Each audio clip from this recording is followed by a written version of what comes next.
So when I made that pulled pork the other day, I felt horrible because I didn't have any coleslaw to go on top of it, and Rose really likes coleslaw on her pulled pork. So I decided to go ahead and break out my old coleslaw recipe and show you a method for making it that lets you adjust to your taste the way you like your slaw. So here's the ingredients. The slaw is going to be made up of shredded cabbage, and you see I was lazy and bought a bag of it. Some carrots and a sweet onion. Sweet onion's a good idea here. You don't want the bitterness of a yellow or red. Salt and pepper going in there, obviously. Mustard, and I like this stone ground mustard. The seasonings are going to be celery salt, celery flakes, and garlic powder. And then the base of the slaw is mayonnaise. And then I've got some white wine vinegar, and that's what we're going to play with at the end to see what flavor Rose likes best. So we're starting with 3/4 of a cup of mayonnaise. Then we're going to go with about a 1/4 cup of this stone ground mustard, and we're going to follow that up with about a teaspoon of salt and a teaspoon of pepper. And we're going to do about a teaspoon each of celery salt, celery flakes. You maybe go a teaspoon and a half on these celery flakes if you want to. They're kind of big.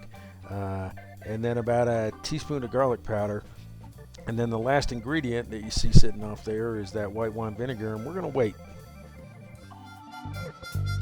Most common complaint in coleslaw is how vinegary it is, and that mustard has vinegar in it.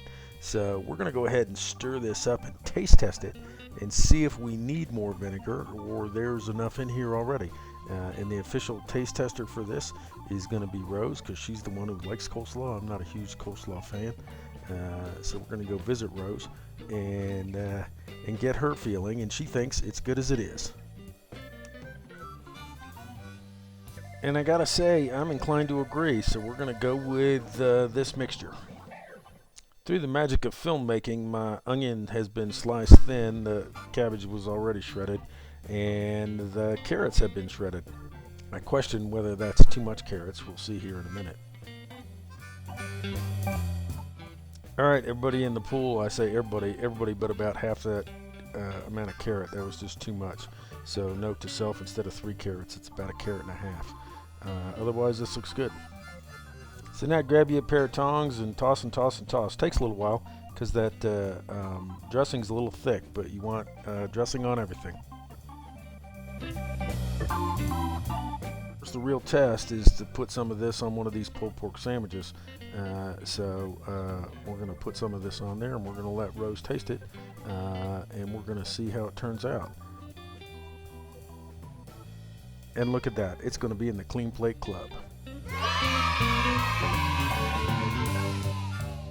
So that's a pretty fast and easy way to make your own coleslaw, and I think it's better than the store-bought stuff, especially since you control how vinegary it is, and that's really the main difference between different people's slaw.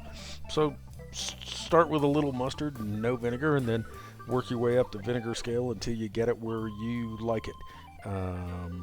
Like I said, Rose is a fan, and I don't eat coleslaw, so I'm making this for her.